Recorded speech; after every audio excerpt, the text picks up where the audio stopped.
Hello, আসসালামু আলাইকুম everyone. দেখতে পাচ্ছেন আমি ড্রাগনের জুস বানাচ্ছি।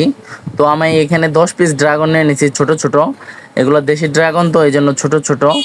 তো দেখতেই পাচ্ছেন, আপনারা ভিডিওটা শেষ পর্যন্ত অবশ্যই দেখবেন যে ড্রাগনের জুস বানাইতে কি কি লাগে, আর কি পরিমাণ কি করা লাগে, কি পরিমাণ পানি দেওয়া লাগে, কি পরিমাণ গুড় দেওয়া লাগে। আপনারা অবশ্যই শেষ পর্যন্ত দেখবেন, আশা করি বুঝতে পারবেন। ড্রাগনের জুস আসলেই অনেক মজা।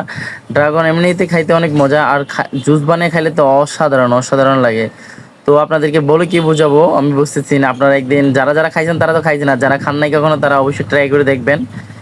হ্যাঁ, কতটা মজা লাগে। তো আমরা সবাই জানি যে ড্রাগন ফল অনেক মজা। আর এখানে দেখতে পাচ্ছেন মানে এতটা প্রিন্ট কালার, মানে মেয়েরা যখন খাবে ওরা ঠোঁটে লিপস্টিক দেওয়া লাগবে না।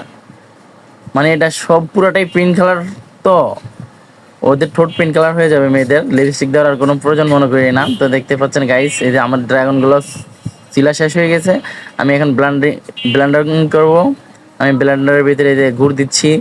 দেখেন, পানি দিলে তো অবশ্যই একটু গুড় দেওয়া লাগবে, না হয়তো পানসা পানসা লাগবে। এই যে 1 চামচ গুড় দিয়ে নিছি।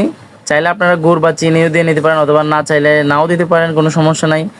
চিনি বা গুড় না দিলেও কোনো সমস্যা নাই।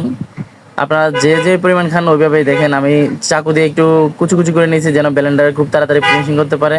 আর এগুলো তো এমনিতেই নরম, খুব তাড়াতাড়ি ফিনিশিং হয়ে যাবে। তো আমি এখানে একটু পানি দিয়ে নিছি, একটু গাঢ় করে বানাচ্ছি কারণ দুজনে খাবো তো এই জন্য। তো আপনারা যদি ফ্যামিলিতে বানান তাহলে অবশ্যই কম বেশি বানাতে পারবেন।